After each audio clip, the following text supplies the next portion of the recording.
Today, I would say, above all else, do not lie. Or, don't lie too often.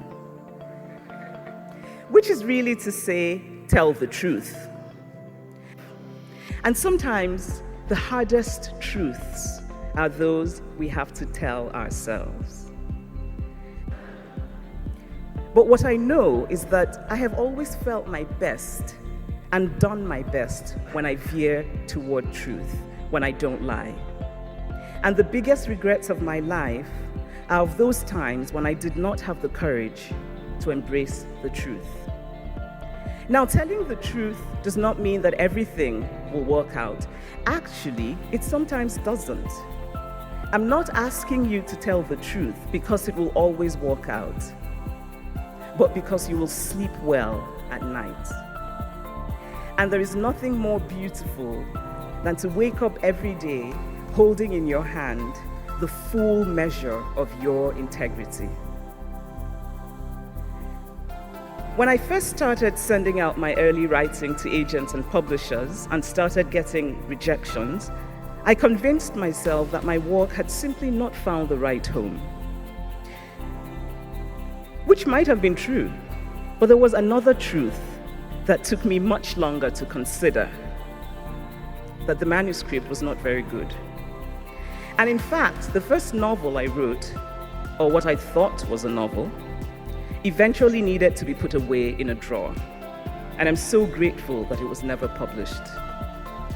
It is hard to tell ourselves the truth about our failures, our fragilities, our uncertainties.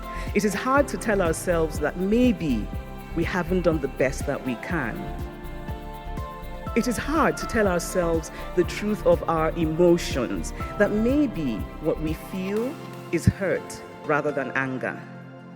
That maybe it is time to close the chapter of a relationship and walk away. And yet when we do, we are the better off for it. I urge you always to bend toward truth, to err on the side of truth. And to help you do this, make literature your religion. Which is to say, read widely, read fiction and poetry and narrative nonfiction. Make the human story the center of your understanding of the world.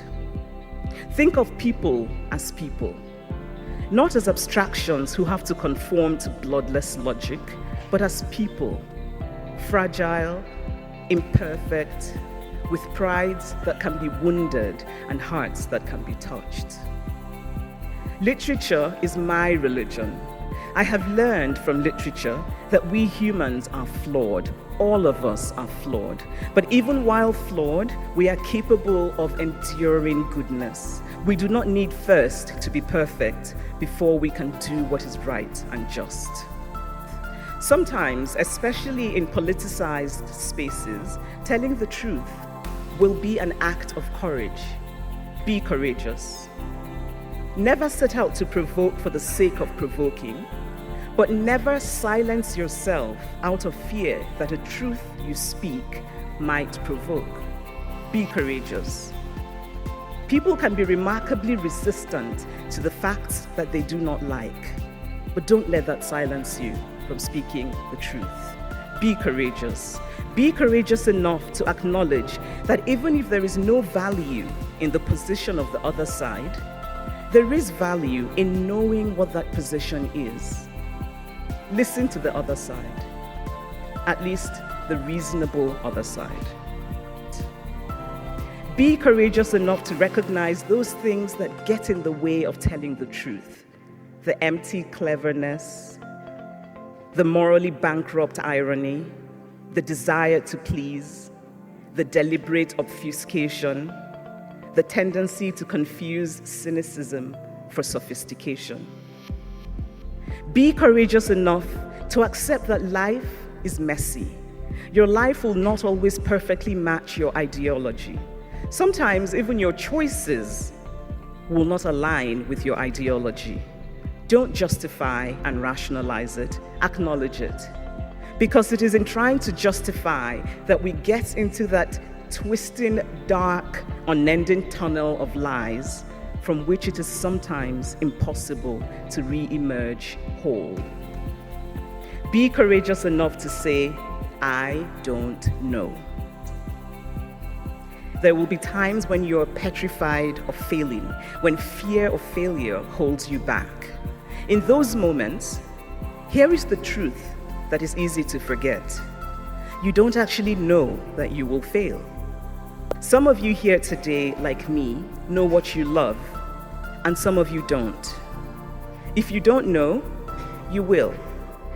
If not something that you love, then something that you like, or something that you don't hate, or something. You will find it. But to find it, you must try. The wonderful Shonda Rhimes said very wisely that you have to do something until you can do something else. Try. If it doesn't work out, try something else. I knew from spending a year in medical school that it was not for me. Actually, that's not really true. I knew even before medical school, but going to medical school clarified it for me. And it's not wasted time, it's experience. And experience will serve you in ways you do not expect. Whoever you are, no matter how lonely, the world offers itself to your imagination. There is an Igbo saying, "Mbonye jikuni bututu ya." It translates literally to, whenever you wake up, that is your morning. What matters is that you wake up. The world is calling you. There is work to be done. There are tarnished things that need to shine again. There are broken things that need to be made whole again. You are in a position to do this. You can do it. Be courageous. Tell the truth. I wish you courage and I wish you well.